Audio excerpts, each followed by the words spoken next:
Hey guys, last week we talked about my personal list of like the top five 22-foot sailboats. And in that list, I introduced you guys to a boat that some of you had never heard of. And I also didn't talk about another boat that a lot of you guys wanted to hear about that was on your top five 22-foot sailboat list. The thing is, the two boats that we're talking about, the two boats in question, were actually made by the same person, just on opposite coasts of the US. So they do actually have a lot in common. So this week on Everything You Need to Know, we're talking about a man called Jack Jensen from Cal Yachts and his mighty fleet of Rangers.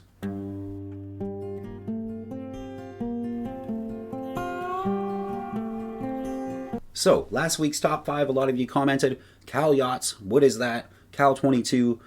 Some of you had never heard of Jack Jensen and never heard of Cal Yachts, and it's probably because you're from the East Coast. And I think Cal Yachts and Jack Jensen have an interesting story that's worth telling.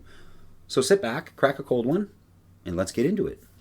Way back in 1957, while most sailboat brands that we know today were not even ideas yet in their founders' heads, Jack Jensen started a fiberglass boat company out in Costa Mesa, California. At the time, almost everyone else was still building boats out of something called wood, and they were doing it on the East Coast. Jensen had a fairly specific goal in mind at the time, and that goal would live throughout the life of the entire company.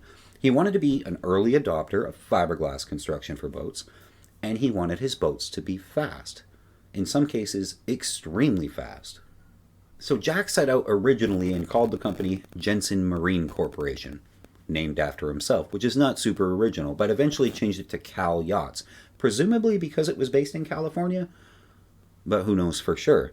Jensen ran his West Coast business for just over 10 years before selling it to Bangor Punta in 1968. But don't forget about Jack Jensen, because we're going to get back to him in a minute.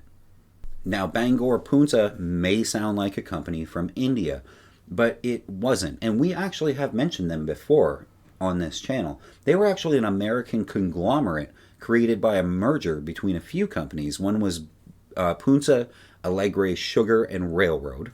I hope I said that right. And the other was the Bangor and Aroostook Railroad Company. Hope I said that right.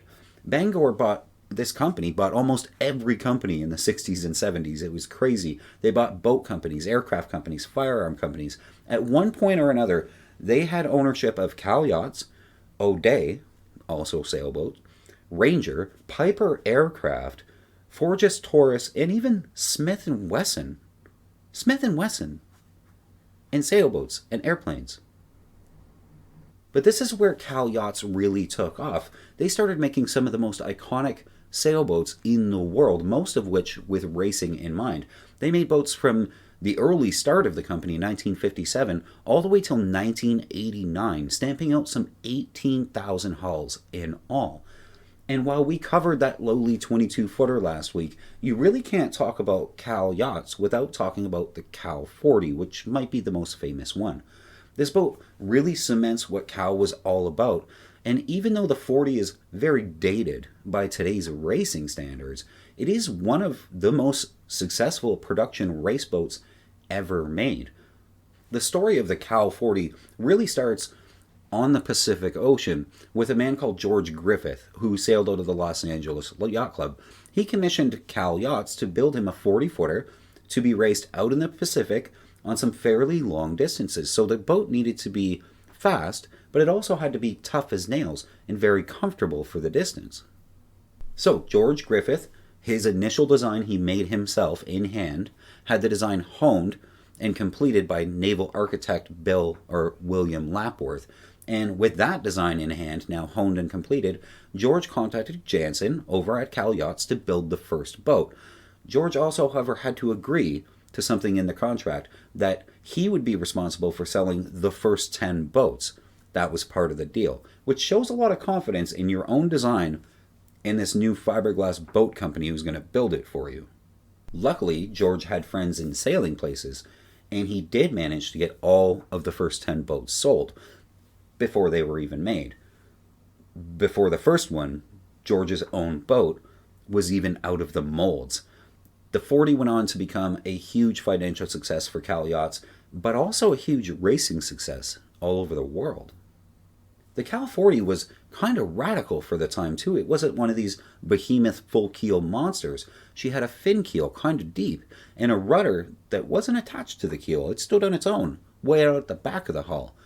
It wasn't just that design that surprised the sailing world at the time either. Hull number 3, for example, owned by Don Salisbury at the time, came out of the gate to win first overall in the 1965 Transpac.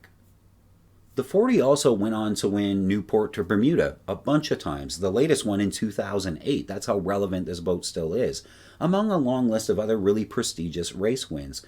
The Cal 40 still to this day competes in America's longest running ocean race, which is the Transpac. It'd be Los Angeles to Honolulu version. They're still racing these things. But don't think for a second it's just race boats that came out of Cal. If, let's say, you needed a comfortable island hopper to take through the Florida Keys or through the Caribbean, there's another well-known Cal as well, the Cal 34, which was also penned by Bill Lapsworth. This was originally designed to be a comfortable cruising boat, but over the years, it's been modified really heavily to be an even better go-anywhere kind of cruising boat. The 34 sports a very large layout for its day and its era, with a big cockpit and roomy V-berth, as well as a roomy, livable cabin. The fiberglass layup also got thicker and thicker and thicker over the years, and the ballast got heavier and heavier. By the Mark III model, which they last made in 1979, this boat was an absolute tank. Now, last week when I banged on about the Cal 22, I could also bang on about the 34 and the Cal 27 all day long this week, but for all intents and purposes, Cal Yachts is an incredibly solid manufacturer, and if you're boat shopping right now for something a fair bit older, which means it's going to be a lot more budget friendly, have a look at some Cal boats, particularly if you're on the West Coast. Lady K Sailing is brought to you by patrons, people who give a couple of bucks an episode to make this channel possible. Thank you guys so very much. So whatever happened to Jensen, the founder of Cal Yachts, after he sold it to Bangor Punta? And what if you want a fast, well-made, reliable boat, but you're shopping on the East Coast and you can't find a Cal boat? Well, the saga continues. Jensen saw the sailboat manufacturing business opportunities, and with his success on the West Coast, wanted to get in on the action over on the Atlantic side as well. So he did. Enter the Ranger. And I bring up Ranger for another reason, because the Ranger 22 was the most requested 22-footer last week, and people wonder why it didn't make my top 5. It was actually number 7. When I do a top 5, I actually do my personal top 10 on the given category we're talking about that day. But people really only watch YouTube videos for about 10 minutes, so I have to keep them a little bit shorter and just do sort of the top 5 of my top 10 for that particular video. Also, of honorable mention, the Tanzer 22 was on my top 10 as well. A few of you asked about that.